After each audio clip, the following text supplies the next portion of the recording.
Major global shifts are underway which have put a spotlight on the rare earth sector, and ASX investors are rushing to get exposure. The past fortnight has been a showcase of just how hot the space has become. It began in frankly comical circumstances as both Kaylee Resources and Magnetite Mines effectively broke the ASX off the back of relatively banal updates to their respective rare earths interests. Lindian Resources then hit the market with a substantial 91.5 million Aussie dollar placement to accelerate its growth pipeline at its massive Kangankunde rare earths project in Malawi. Having secured a strategic offtake partnership with Aussie major Ark Resources, as well as approvals for its Stage 2 mining licence expansion earlier in the month, which effectively re-rated the stock, Lindian is now poised to move.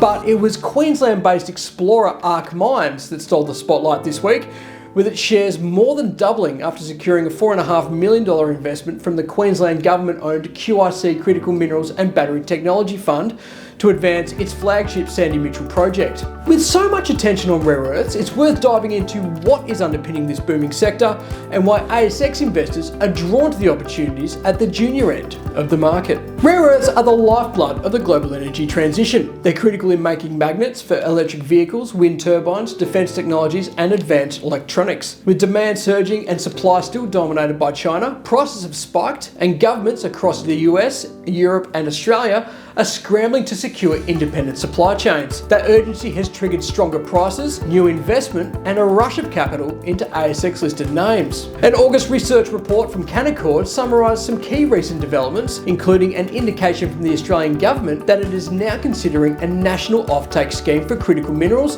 including rare earths. The plan would set floor prices for strategic commodities, providing certainty for developers while also building a domestic stockpile. It follows the lead of the United States, where MP Materials has already struck a Department of Defense-backed deal that set $110 a kilo floor price for NdPr, the key rare earth element used in high-performance magnets. With China's spot price hovering around $74 a kilo, a similar mechanism could be a game changer for Australian projects. For Ark Mines, the timing couldn't be better. $4.5 million deal with QIC's Critical Minerals and Battery Technology Fund delivers $4 million in upfront funding tied to future royalties and $500,000 equity investment subject to shareholder approval. The investment reflects the Queensland Government's commitment to projects that can strengthen domestic supply chains and support local jobs. But for Sandy Mitchell, located 230 kilometres northwest of Cairns, the funding will accelerate development, with Stage 3 resource expansion drilling already underway and results feeding into a forthcoming pre-feasibility study, while Ark Mines is also now targeting first production in late 2027. Investors clearly have latched onto the story, with the stock surging by more than double so far this week. InvestorStream's audience would be well aware of Sandy Mitchell's potential, including the sheer scale of the exploration target, up to 1.58 billion tonnes at up to 1,903 ppm monazite equivalent, and we have also spoken at length about the project's uniqueness due to it being a terrestrial placer deposit,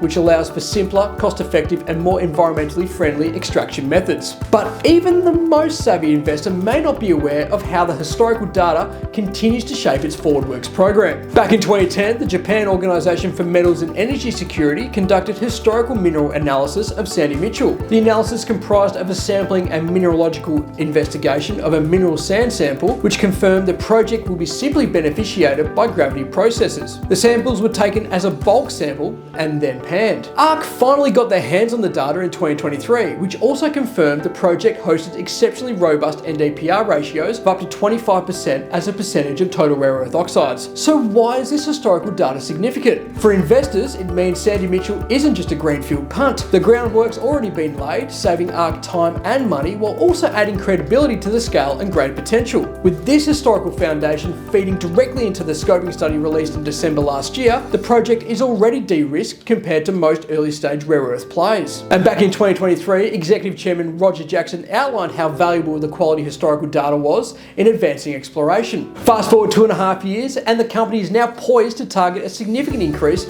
to what's already a substantial measured mineral resource at Sandy Mitchell of 71.8 million tonnes of 1,732.7 ppm monazite equivalent. With scale, quality mineralisation and a clearly defined strategy backed by the Queensland Government, Sandy Mitchell is fast emerging as one of the most significant NdPr linked resources in Australia. From majors like Iluka and Arafura, which stand to benefit directly from potential floor price mechanisms, to fast-moving juniors like Ark Mines and Lindian Resources, the rare earth space is brimming with momentum. Government support, surging demand and investor enthusiasm are combining to create one of the most compelling narratives on the ASX right now, and investors would be best served to watch this space intently.